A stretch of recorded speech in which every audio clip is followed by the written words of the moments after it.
Business ethics. എന്താണ് business ethics? കേട്ടിട്ടുണ്ടോ ethics എന്ന് പറയുന്നുള്ള വാക്ക്? അപ്പോൾ ബിസിനസ്സിലെ എത്തിക്സ് എന്തായിരിക്കും?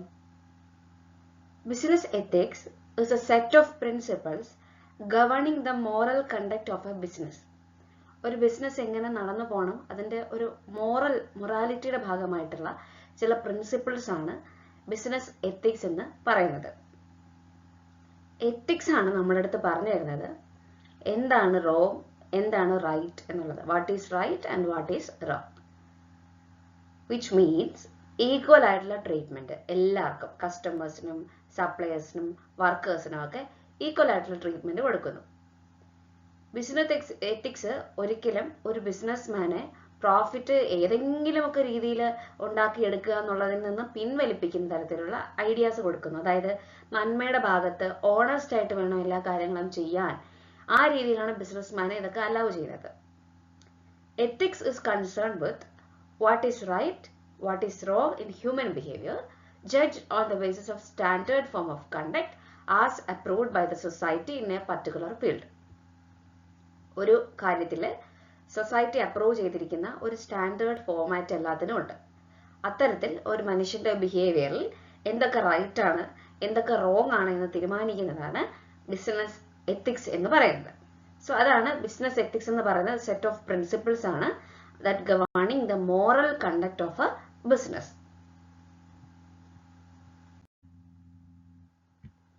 എത്തിക്സ് എന്ന് പറയുന്നത് ശരിക്കും ഒരു മനുഷ്യന്റെ ബിഹേവിയറിന്റെ ഒരു ക്രിട്ടിക്കൽ അനാലിസിസ് ആണ്.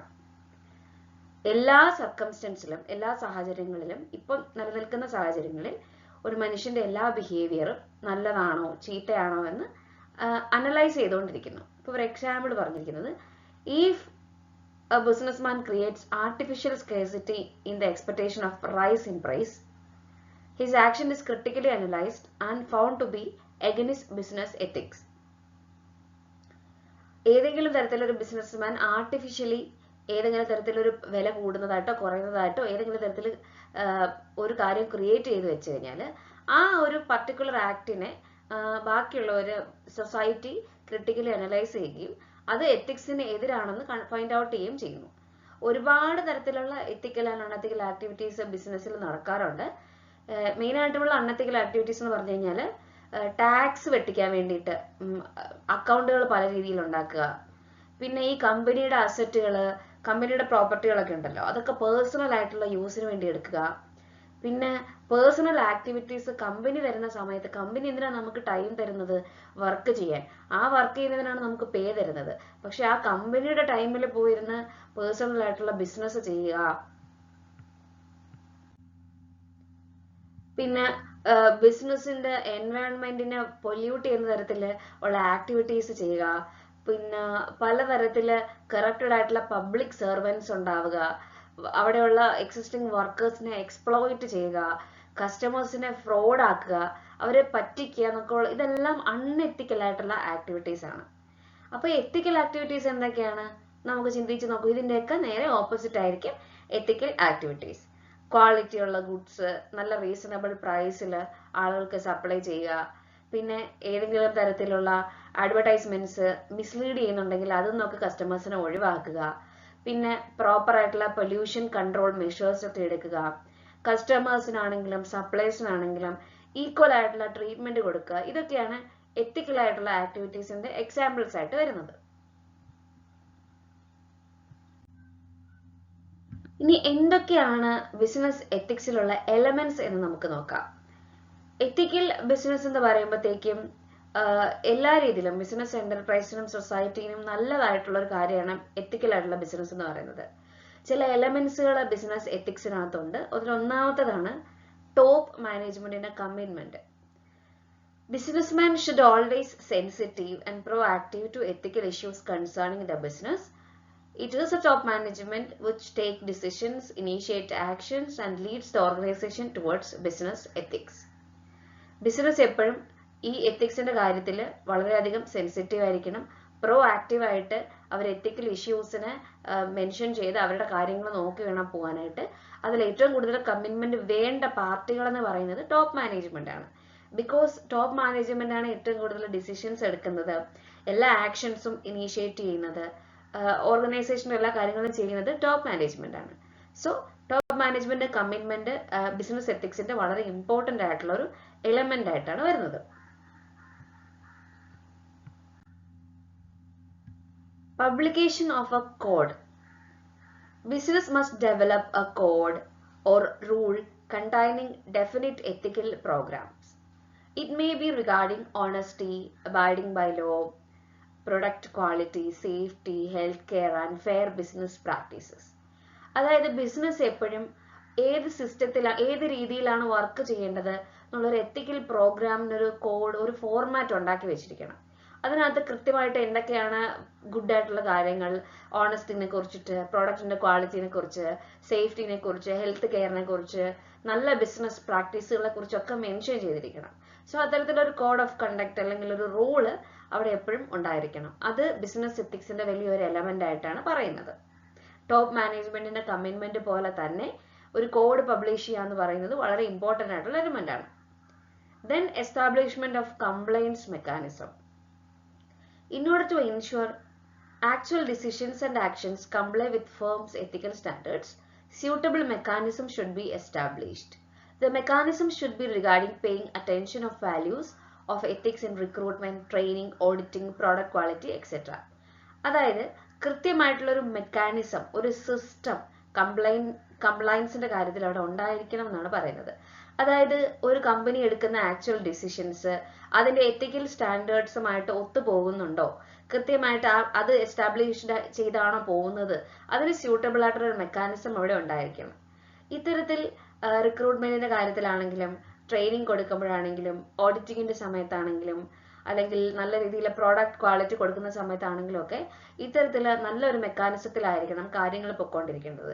സോ ടോപ്പ് മാനേജ്മെന്റ് കമ്മിറ്റ്മെന്റ് പോലെ തന്നെ ഒരു കോഡ് പബ്ലിക്കേഷൻ ചെയ്യണമെന്ന് പറയുന്ന പോലെ തന്നെ ഒരു നല്ല കംപ്ലയൻസ് മെക്കാനിസം എപ്പോഴും ഈ ഒരു ബിസിനസ് എത്തിക്സിന്റെ കേസിൽ ഉണ്ടായിരിക്കണം.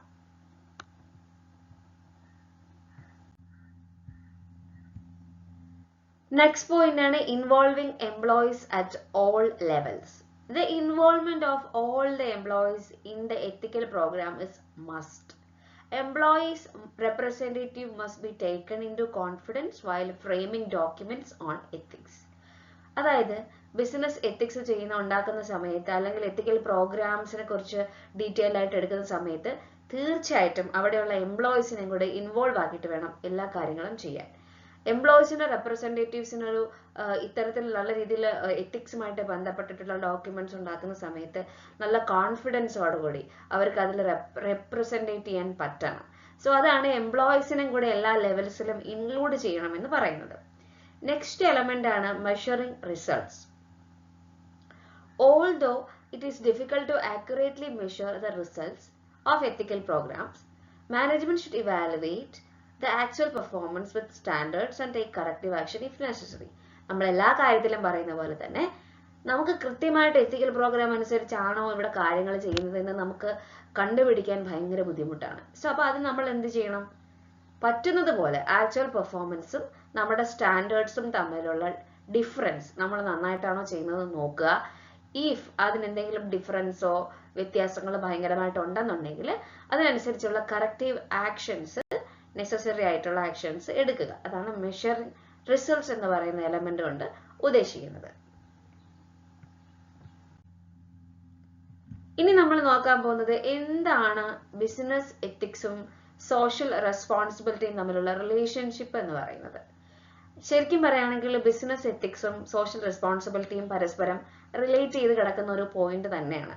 ബിസിനസ് എത്തിക്സ് എന്ന് പറഞ്ഞാൽ ഒരു ബിസിനസ് മാൻ ഫോളോ ചെയ്യുന്ന മോറൽ പ്രിൻസിപ്പിൾസ്, അതിനെയാണ് ബിസിനസ് എത്തിക്സ് എന്ന് പറയുന്നത്.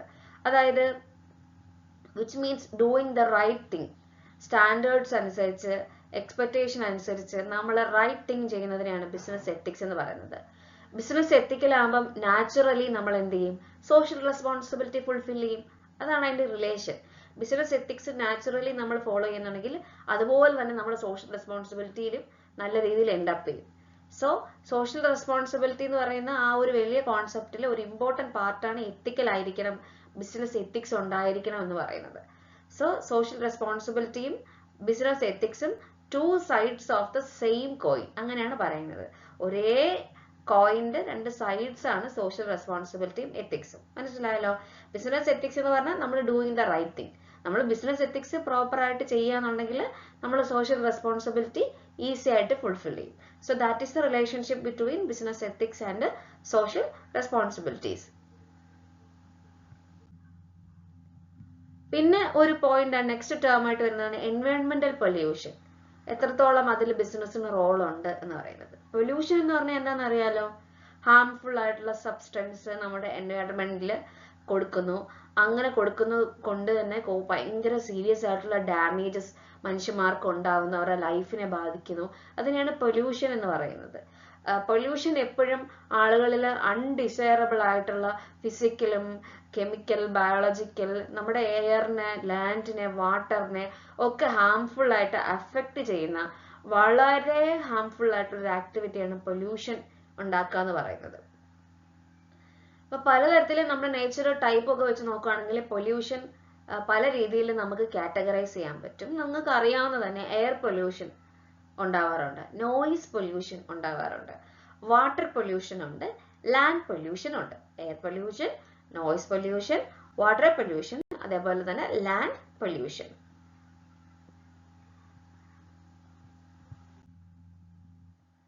എന്താണ് എയർ പൊല്യൂഷൻ? നമ്മുടെ ചുറ്റുമുള്ള വായുവിന്റെ, എയറിന്റെ ക്വാളിറ്റിനെ കുറയ്ക്കുന്ന കുറേ ഫാക്ടേഴ്സ് വരുന്നതിനെയാണ് എയർ പൊല്യൂഷൻ എന്ന് പറയുന്നത്. Air pollution occurs when several factors that destroy the quality of air collectively.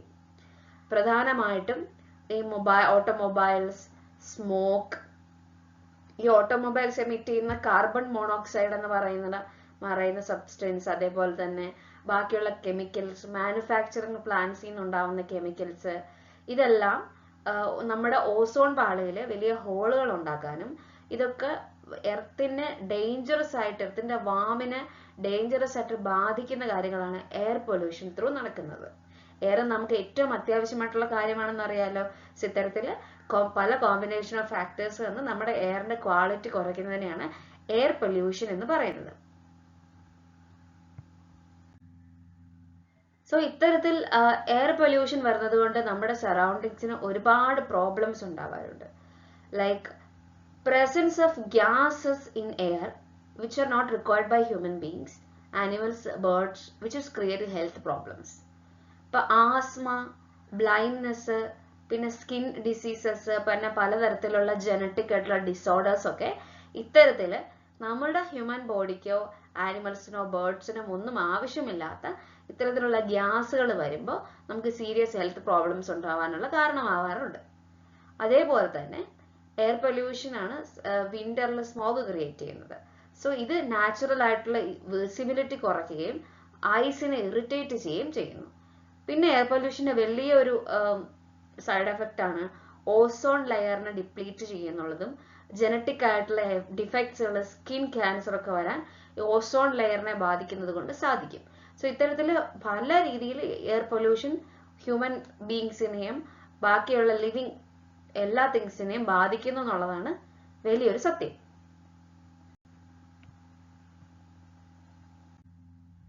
പിന്നെ നമ്മുടെ ടെമ്പറേച്ചർ, എർത്തിന്റെ ടെമ്പറേച്ചർ ഇത്തരത്തില് എയർ പൊല്യൂഷൻ കാരണമാണ് അതിന് വേരിയേഷൻസ് ഉണ്ടാകുന്നത്. എയർ പൊല്യൂഷൻ എപ്പോഴും കോസ് ചെയ്യുന്നത് ആസിഡ് റെയിൻസിന്, പിന്നെ poison gas like sulphur dioxide, nitrogen oxide, rain വാട്ടറിൽ ഉണ്ടാകുന്ന അതൊക്കെ പോയിസൺ ഗ്യാസ് ഉണ്ടാവാൻ ഉള്ള കാരണമാകുന്നു. പിന്നെ പല രീതിയിൽ മറൈൻ ലൈഫിനെയും ബിൽഡിങ്സിനെയും പല രീതിയിൽ അവർക്കൊക്കെ ഡാമേജ് ഉണ്ടാക്കാനായിട്ട് ഇത്തരത്തിലുള്ള എയർ പൊല്യൂഷൻ കൊണ്ട് പറ്റും. സോ ഇതൊക്കെയാണ് എയർ പൊല്യൂഷന്റെ ഇമ്പാക്റ്റുകൾ എന്ന് പറയുന്നത്. സോ നെക്സ്റ്റ് നമ്മൾ നോക്കുന്നത് നോയിസ് പൊല്യൂഷൻ ആണ്. എന്താണ് നോയിസ് പൊല്യൂഷൻ? നമുക്ക് ഒരു പരിധിയിൽ കൂടുതൽ ശബ്ദം നമ്മുടെ ആക്ടിവിറ്റീനെ, ഹ്യൂമൻ ആനിമൽ ലൈഫിന്റെ ആക്ടിവിറ്റിക്ക് ഹാം ആണ്, അവർക്ക് ഭയങ്കര ഡിസ്റ്റർബൻസ് ആണ്. സോ ഇത്തരത്തില് outdoor noise like machines, transportation systems, motor vehicles, aircraft, trains, ഇതുകൊണ്ടൊക്കെ നോയ്സ് പൊല്യൂഷൻസ് ഉണ്ടാവാറുണ്ട്. Noise pollution can be responsible for many diseases like loss of hearing, headache, irritation, high BP, mental disorders, hindrance in communication etcetera. ഈ noise, ശബ്ദ മലിനീകരണം കാരണം പല രീതിയിൽ ആളുകൾക്ക് കേൾവിക്ക് പ്രശ്നം ഉണ്ടാവാറുണ്ട്, തലവേദന, പലതരത്തിലുള്ള ഇറിറ്റേഷൻസ്, പ്രഷർ കൂടാറുണ്ട്, മെന്റൽ ഡിസോർഡേഴ്സ് വരാറുണ്ട്, പലതരത്തിലുള്ള കമ്മ്യൂണിക്കേഷൻ ഹിൻഡ്രൻസുകൾ വരാറുണ്ട്. ഇതൊക്കെ എന്താണ്? നോയ്സ് പൊല്യൂഷന്റെ ഭാഗമായിട്ട് ഉണ്ടാകുന്നവയാണ്. നെക്സ്റ്റ് ആണ് വാട്ടർ പൊല്യൂഷൻ. വാട്ടർ പൊല്യൂഷൻ എന്ന് പറഞ്ഞു കഴിഞ്ഞാൽ എന്താ? പല കെമിക്കൽസും വേസ്റ്റ് മെറ്റീരിയൽസും ഒക്കെ വാട്ടറിൽ ഡംപ് ചെയ്ത് അതുവഴി വാട്ടർ പൊല്യൂട്ടഡ് ആവുന്നു. ബിസിനസ് എന്റർപ്രൈസസുകൾ പ്രത്യേകിച്ച് ഇത്തരത്തില് റിവറിലും സ്ട്രീംസിലും ഒക്കെ ലേക്കിലും ഒക്കെ ഭയങ്കരമായിട്ട് വേസ്റ്റ് കൊണ്ട് ഡംപ് ചെയ്യും.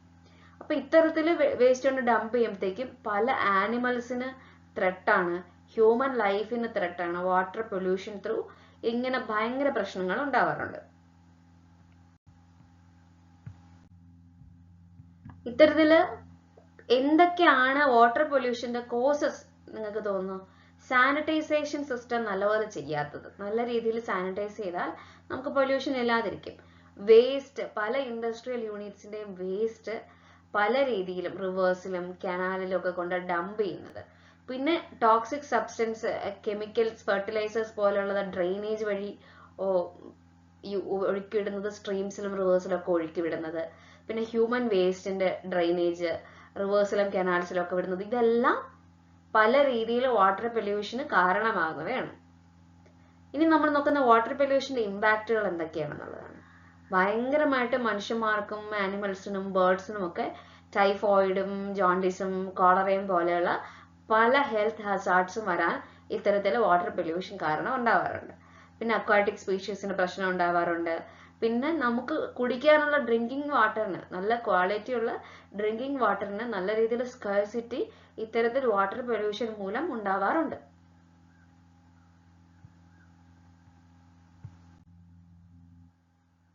നെക്സ്റ്റ് വൺ ആണ് ലാൻഡ് പൊല്യൂഷൻ. ലാൻഡ് പൊല്യൂഷൻ എന്ന് പറഞ്ഞു കഴിഞ്ഞാൽ ലാൻഡുകളിൽ ടോക്സിക് ആയിട്ടുള്ള വേസ്റ്റുകൾ കൊണ്ട് ഡംപ് ചെയ്ത് ഉണ്ടാകുന്ന പൊല്യൂഷനാണ് ലാൻഡ് പൊല്യൂഷൻ. ഈ ഡാമേജസ് എന്ന് പറഞ്ഞാൽ മെയിനായിട്ടും ലാൻഡിന്റെ ക്വാളിറ്റിനെ ബാധിക്കും. അപ്പൊ നമുക്കത് ആ ലാൻഡ് അഗ്രികൾച്ചറിന് അൺഫിറ്റ് ആവും. അവിടെ അഗ്രികൾച്ചർ ചെയ്യാനായിട്ട് സാധിക്കത്തില്ല. അഗ്രികൾച്ചർ ചെയ്യാൻ പറ്റിയില്ലെങ്കിൽ അഗ്രികൾച്ചർ ആണല്ലോ എല്ലാത്തിൻ്റെയും നട്ടല്. അതിനാവശ്യമുള്ള സ്പേസ് കിട്ടിയില്ല എന്നുണ്ടെങ്കിൽ നമ്മുടെ ഫുഡിനെ ബാധിക്കും, നമ്മുടെ സസ്റ്റൈനബിലിറ്റിനെ ഒക്കെ അത് ബാധിക്കും. എന്തൊക്കെയാണ് ലാൻഡ് പൊല്യൂഷന്റെ കാരണങ്ങൾ? ഭയങ്കരമായിട്ട് ഫെർട്ടിലൈസേഴ്സും കെമിക്കൽസും പെസ്റ്റിസൈഡ്സും ഒക്കെ കൾട്ടിവേഷൻ ഉപയോഗിക്കുമ്പം ലാൻഡ് പൊല്യൂട്ടഡ് ആവാറുണ്ട്. പല ഇൻഡസ്ട്രീസിന്റെ, മൈൻസിന്റെയും ക്വാറീസിന്റെ ഒക്കെ സോളിഡ് വേസ്റ്റുകൾ കൊണ്ട് ഡിസ്പോസ് ചെയ്യുമ്പം ലാൻഡ് പൊല്യൂട്ടഡ് ആവാറുണ്ട്. അതേപോലെ തന്നെ എക്സസീവ് ആയിട്ടുള്ള പ്ലാസ്റ്റിക്കുകളുടെ ഉപയോഗം, നോൺ ബയോഡിഗ്രേഡബിൾ ആയിട്ടുള്ള സാധനങ്ങളുടെ ഉപയോഗം ഒക്കെ ലാൻഡിനെ പൊല്യൂട്ട് ചെയ്യാറുണ്ട്.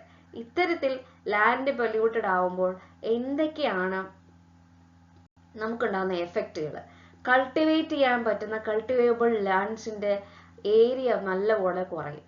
പിന്നെ ലാൻഡ്സ്കേപ്പിനെ നല്ല രീതിയിൽ ഡാമേജ് ചെയ്യിക്കും ഇത്തരത്തിലുള്ള ലാൻഡ് പൊല്യൂഷൻസ്. അതേപോലെ തന്നെ വാട്ടർ എയർ പൊല്യൂഷന് കാരണമാകും. ലാൻഡ് പൊല്യൂട്ട് ചെയ്യുന്നത് കൂടെ ആ വഴി കൂടെ ഈസി ആയിട്ട് എയർ പൊല്യൂഷനും വാട്ടർ പൊല്യൂഷനും നല്ല രീതിയിൽ കൂടും. പിന്നെ പല രീതിയിൽ സോഴ്സ് ഓഫ് ഫുഡിനെ ഇത് ബാധിക്കും. നമുക്കിതൊന്നും നല്ല സോഴ്സ് ഓഫ് ഫുഡ്സ് ഒന്നും കിട്ടത്തില്ല. ഇതെല്ലാം അതിന് ഹസാർഡ്സ് ആയിട്ട് ബാധിക്കും. നെക്സ്റ്റ് ആണ് നമ്മൾ നോക്കുന്നത് എത്രത്തോളം ഇമ്പോർട്ടൻ്റ് ആണ് പൊല്യൂഷൻ കൺട്രോൾ ചെയ്യുക എന്ന് പറയുന്നത്. Pollution control needs to preserve the എൻവയോൺമെന്റൽ resources and improve എൻവയോൺമെന്റൽ quality. നമ്മുടെ അന്തരീക്ഷത്തിലും പരിസ്ഥിതിയിലുമുള്ള റിസോഴ്സുകൾ സൂക്ഷിക്കാനും എൻവയോൺമെന്റൽ ക്വാളിറ്റി ഇംപ്രൂവ് ചെയ്യാനും പൊല്യൂഷൻ കൺട്രോൾ അത്യാവശ്യമാണ്. നമ്മുടെ ഈ നല്ല വാട്ടർ, എയർ, ലാൻഡ് ഇത് കിട്ടണമെങ്കിൽ നമ്മൾ നല്ല രീതിയിൽ പൊല്യൂഷൻ കൺട്രോൾ ചെയ്തേ പറ്റൂ. ഇപ്പൊ വാട്ടർ നമുക്ക് ഡ്രിങ്ക് ചെയ്യാൻ പറ്റത്തില്ല, എയർ നല്ലപോലെ ബ്രീത്ത് ചെയ്യാൻ പറ്റുന്നില്ല, ലാൻഡ് നമുക്ക് ജീവിക്കാൻ പറ്റുന്നില്ല എന്നുണ്ടെങ്കിൽ വാട്ട് എൽസ്? നമുക്കൊന്നുമില്ല വേറെ. ഇപ്പൊ ബിസിനസ് എന്ന് പറയുന്ന ഒരു കാര്യം എത്രത്തോളം പൊല്യൂഷനെയും അല്ലെങ്കിൽ എൻവയോൺമെന്റിനെ ബാധിക്കുന്നുണ്ട്, അറ്റ്മോസ്ഫിയറിനെ ബാധിക്കുന്നുണ്ട് എന്നുള്ളതാണ് ഇവിടെ പറയുന്നത്. സോ നമുക്ക് ഡ്രിങ്കിങ് വാട്ടർ വേണം, നല്ല രീതിയിൽ ഗുഡ് ക്വാളിറ്റി എയർ വേണം, നമുക്ക് ലീവ് ചെയ്യാൻ നമുക്കൊരു ലിവിങ് കണ്ടീഷനിലുള്ള ലാൻഡ് വേണം. ഇതിനൊക്കെ വേണമെങ്കിൽ പൊല്യൂഷൻ കൺട്രോൾ ചെയ്തേ പറ്റൂ. So that much importance pollution കൺട്രോളിന് ഉണ്ട്. സോ കൃത്യമായിട്ടുള്ള സ്യൂട്ടബിൾ മെഷേഴ്സ് പൊല്യൂഷൻ കൺട്രോൾ ചെയ്യാൻ വേണ്ടിയിട്ട് എടുക്കണം. അതിന് വേണ്ടിയിട്ട് എടുക്കുന്ന some key reasons to control pollution ആണ് ഇനി നമ്മൾ നോക്കാൻ പോകുന്നത്. ഒന്ന്, public image improved public image. As society becomes increasingly conscious of environmental quality, a firm's policies and practices for controlling waste will increasingly influence people's attitude towards its working. A firm that protects and promotes the environment will be able to enjoy good reputation.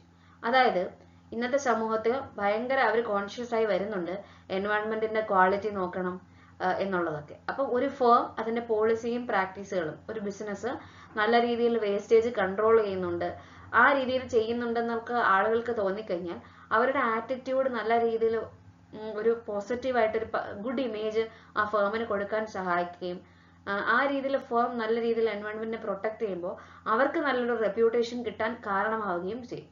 So അതാണ് improved public image കൊണ്ട് എന്ന് ഉദ്ദേശിക്കുന്നത്. Next one is reduce risk of liability. It is a sound business policy to install pollution control devices in the premises to reduce risk of liability of paying compensation to the affected people. കൃത്യമായിട്ട് ഒരു pollution അവിടെ നടക്കുന്നുണ്ടെന്ന് തോന്നിക്കഴിഞ്ഞാൽ ആ pollution control ചെയ്യാനുള്ള ഉപകരണങ്ങൾ അവിടെ കൊണ്ടുവയ്ക്കുക ആണെന്നുണ്ടെങ്കിൽ അവിടെയുള്ള ആളുകൾക്ക് അതുകൊണ്ടുണ്ടാകുന്ന പ്രശ്നങ്ങൾ ഉണ്ടാകുമ്പോൾ നമ്മൾ കൊടുക്കുന്ന പൈസയെക്കാട്ടിലും കുറവായിരിക്കും. സോ ലൈബിലിറ്റി എവിടെ കുറയുന്നു എന്നുള്ളതാണ് വലിയൊരു point. Reduce risk of liability. Next ഒന്നാണ് reduction of health hazards. Pollution control measures like അതെല്ലാം ഡിസീസസിനെ ചെക്ക് ചെയ്യും. ഇത്തരത്തിലുള്ള pollution control, cancer, heart attack, അതേപോലെ ലങ് കോംപ്ലിക്കേഷൻസ്, ഇത്തരത്തിലുള്ള ഡിസീസസിനെയൊക്കെ മെഷർ ചെയ്യാനായിട്ട് ഈ പൊല്യൂഷൻ കൺട്രോൾ വഴി സാധിക്കും. നെക്സ്റ്റ് വൺ ആണ് preventing economic losses. There are so many economic losses which can be reduced by pollution control. Pollution control can reduce cleaning and washing expenditure of the damage of building will get also reduced. അതായത് നമ്മൾ നല്ല രീതിയിൽ pollution control ചെയ്ത് കഴിഞ്ഞാൽ തൊട്ട് മുമ്പ് പറഞ്ഞ അതേ പോയിന്റിന്റെ റിപ്പീറ്റേഷൻ ആണ്. പല രീതിയിൽ അപ്പം ക്ലീനിങ് വാഷിംഗ് എക്സ്പെൻഡിച്ചേഴ്സ് ഒക്കെ റെഡ്യൂസ് ചെയ്യാൻ പറ്റും ഇത്തരത്തിൽ പൊല്യൂഷൻ കൺട്രോൾ ഡിവൈസ് കൊണ്ട് വയ്ക്കുമ്പോഴത്തേക്കും. പല രീതിയിൽ നമുക്ക് എയർ, ലാൻഡ്, വാട്ടറിനെ പ്രൊട്ടക്ട് ചെയ്യാനായിട്ട് സാധിക്കും. അപ്പൊ അതുവഴി നമ്മുടെ എക്കണോമിക് ലോസ്, അതുവഴി ഉണ്ടാവാൻ സാധ്യതയുള്ള എക്കണോമിക് ലോസസ് കുറയ്ക്കാനായിട്ട് പറ്റും. Then other social benefits. Pollution control results in many other benefits like clear visibility, better quality life, availability of natural resources in a purer form. അതായത് ഒരുപാട് സോഷ്യൽ ബെനിഫിറ്റുകൾ നമ്മൾ പൊല്യൂഷൻ കൺട്രോൾ ചെയ്യുന്നത് വഴി നമുക്ക് കിട്ടുമെന്നാണ് പറയുന്നത്. നമുക്ക് നല്ല വിസിബിലിറ്റി കിട്ടും, നമുക്ക് നല്ല ക്വാളിറ്റി ലൈഫ് കിട്ടും, നല്ല രീതിയിൽ നാച്ചുറൽ റിസോഴ്സസ് അവൈലബിൾ ആയിരിക്കും. സോ അത്തരത്തിൽ. നെക്സ്റ്റ് വൺ ആണ് റോൾ ഓഫ് ബിസിനസ് ഇൻ എൻവയോൺമെന്റൽ പൊല്യൂഷൻ. ബിസിനസ്സിന് എത്രത്തോളം എൻവയോൺമെന്റൽ പൊല്യൂഷനിൽ റോൾ ഉണ്ട്? ബിസിനസ് മെയിൻ കോൺട്രിബ്യൂട്ടർ ആണ് പൊല്യൂഷന്റെ കേസിൽ. ബിസിനസ് പല രീതിയിലും പല വേസിലും പൊല്യൂഷന് കാരണമാവാറുണ്ട്. മെയിനായിട്ടും നമ്മളിപ്പം മാനുഫാക്ചറിങ് പ്ലാന്റ്സ് ആണെങ്കിൽ ഗ്യാസ് എമിഷൻ ചെയ്യുക, സ്മോക്ക് എമിറ്റ് ചെയ്യുക, അതേപോലെ തന്നെ ഡീഫോറസ്റ്റേഷൻ ചെയ്യുക, പല രീതിയിൽ ഫോറസ്റ്റ് ലാൻഡുകളൊക്കെ അക്വയർ ചെയ്തുകൊണ്ട് പ്ലാന്റുകളെയൊക്കെ സെറ്റപ്പ് ചെയ്യാൻ വേണ്ടിയിട്ട് ഫോറസ്റ്റ് വെട്ടി അത് ഡീഫോറസ്റ്റ് ചെയ്ത് നശിപ്പിക്കുക. പിന്നെ പല രീതിയിൽ വേസ്റ്റുകൾ റിവേഴ്സിലും കനാൽസിലും കൊണ്ട് ഡിസ്പോസ് ചെയ്യുക, ഓപ്പൺ സ്പേസിൽ കൊണ്ട് സോളിൽ വേസ്റ്റ് ഡിസ്പോസ് ചെയ്യുക. ഇത്തരത്തിൽ ഒരുപാട് ബുദ്ധിമുട്ടുകൾ ബിസിനസ് കാരണം എൻവയോൺമെന്റിന് ഉണ്ടാവാറുണ്ട്. ഇപ്പം ട്രാൻസ്പോർട്ടേഷന്റെ ഉപയോഗം ഭയങ്കരമായിട്ട് കൂട്ടി. അങ്ങനെ കൂടുമ്പോഴത്തേക്കും ഒരുപാട് ചിലവുകൾ, പല രീതിയിലുള്ള പൊല്യൂഷൻ ഉണ്ടാവാറുണ്ട്. പിന്നെ നോയിസ് പൊല്യൂഷൻ പലതരത്തിലുള്ള മെഷീൻസ് കൊണ്ടുവരുമ്പോൾ ഉണ്ടാവാറുണ്ട്. അർബനൈസേഷനും ഇൻഡസ്ട്രിയലൈസേഷനും കാരണം ഒരുപാട് പ്രശ്നങ്ങൾ ഉണ്ടാവാറുണ്ട്. ഇപ്പൊ റോൾ ഓഫ് ബിസിനസ് ഇൻ എൻവയോൺമെന്റൽ പൊല്യൂഷൻ ഭയങ്കര ഇമ്പോർട്ടന്റ് ആണ്. അതേപോലെ തന്നെയാണ് ബിസിനസിന് എൻവയോൺമെന്റൽ പ്രൊട്ടക്ഷനുള്ള റോള്. സിൻസ് എൻവയോൺമെന്റൽ protection is important for all of us, there is a collective responsibility on part of government, business, customers, other sections of the society.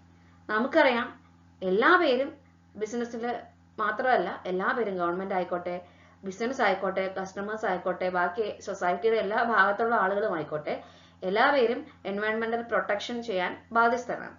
All are committed to stop polluting environment pollution. Like business enterprises can take കുറേ steps എൻവയോൺമെന്റൽ protect ചെയ്യാൻ വേണ്ടി കുറേ steps business എൻവയോൺമെന്റിന് എടുക്കാനായിട്ട് പറ്റും. Preventive measures എടുക്കാൻ പറ്റും. കൃത്യമായിട്ട് government പറയുന്ന രീതിയിൽ കൺട്രോൾ ചെയ്യുക, ആക്ടിവിറ്റീസിനെ പൊല്യൂഷൻ മിനിമൈസ് ചെയ്തുകൊണ്ട് മോഡേണൈസ് ചെയ്യുക, ഇൻഡസ്ട്രിയൽ വേസ്റ്റുകളൊക്കെ റീസൈക്കിൾ ചെയ്യുക, ദെൻ ചിമ്മിനീസ് ഒക്കെ ഇടയ്ക്കിടയ്ക്ക് ഫിക്സഡ് ആയിട്ടുള്ള ടൈമിൽ ഫിൽട്ടർ ചെയ്യുക, ദെൻ സൈലൻസേഴ്സ് വെക്കുക ഫിക്സഡ് ജനറേറ്റേഴ്സിലൊക്കെ, പിന്നെ എക്കോ ഫ്രണ്ട്ലി ആയിട്ടുള്ള ടെക്നിക്സുകൾ, എക്കോ ഫ്രണ്ട്ലി ആയിട്ടുള്ള പ്രോഡക്ട്സുകൾ ഉപയോഗിക്കുക, പൊല്യൂഷൻ കൺട്രോൾ പ്രോഗ്രാംസ് ഇടയ്ക്കിടയ്ക്ക് ടൈമിലി അസസ് ചെയ്യുക. പിന്നെ അവയർനെസ് മെഷേഴ്സ്, പ്രിവെന്റീവ് മെഷേഴ്സ് എടുക്കുന്ന പോലെ തന്നെ അവയർനെസ് മെഷേഴ്സും എടുക്കാം. പബ്ലിക് അതോറിറ്റീസിനെയും പ്രോഗ്രാംസിനും എൻവയോൺമെന്റൽ പ്രൊട്ടക്ഷൻ പ്രോഗ്രാംസിനൊക്കെ അസിസ്റ്റ് ചെയ്യാം. പിന്നെ പ്രൈസുകൾ, അച്ചീവ്മെന്റ്സിന്, എൻവയോൺമെന്റൽ പ്രൊട്ടക്ഷൻ കൊടുക്കുന്നവർക്ക് ഔട്ട്സ്റ്റാൻഡിങ് അച്ചീവ്മെന്റ്സിന് പ്രൈസുകളും അവാർഡുകളും ഒക്കെ കൊടുക്കാം. ഗവൺമെന്റിനും നോൺ ഗവൺമെന്റൽ ഓർഗനൈസേഷനും ഒക്കെ എൻവയോൺമെന്റൽ പ്രൊട്ടക്ട് ചെയ്യാൻ വേണ്ടിയിട്ട് ഫിനാൻഷ്യൽ അസിസ്റ്റൻസ് കൊടുക്കാം. ട്രീ പ്ലാന്റ് ചെയ്യാം, പലതരത്തിലുള്ള ഗാർഡൻസ്, പാർക്ക് ഒക്കെ ഡെവലപ്പ് ചെയ്യാം. പിന്നെ എൻവയോൺമെന്റൽ പ്രൊട്ടക്ഷൻ എന്ന് പറയുന്ന ആക്ടിവിറ്റി പലതരത്തിൽ എംപ്ലോയീസിന് ഡിവൈഡ് ചെയ്ത് കൊടുക്കാം. സെമിനാറുകൾ, ടെക്നിക്കൽ ആയിട്ടുള്ള ഇൻഫർമേഷൻ ആക്ടിവിറ്റീസ് ഒക്കെ കണ്ടക്ട് ചെയ്യുന്ന സെമിനാർ പ്രോഗ്രാംസ് ഒക്കെ കണ്ടക്ട് ചെയ്യാനായിട്ട് ഹെൽപ്പ് ചെയ്യാം. ആക്റ്റീവ്ലി ഇത്തരത്തിൽ പൊല്യൂഷൻ കൺട്രോൾ പ്രോഗ്രാംസിലൊക്കെ ഇൻവോൾവ് ആവാം. സോ ഇത്തരത്തിൽ പ്രിവെന്റീവ് മെഷേഴ്സും എടുക്കാം, അവയർനെസ് മെഷേഴ്സും കൊടുക്കാൻ പറ്റും ഒരു ബിസിനസ്സിനെ സംബന്ധിച്ചിടത്തോളം എൻവയോൺമെന്റൽ പ്രൊട്ടക്ഷന്റെ കേസിൽ.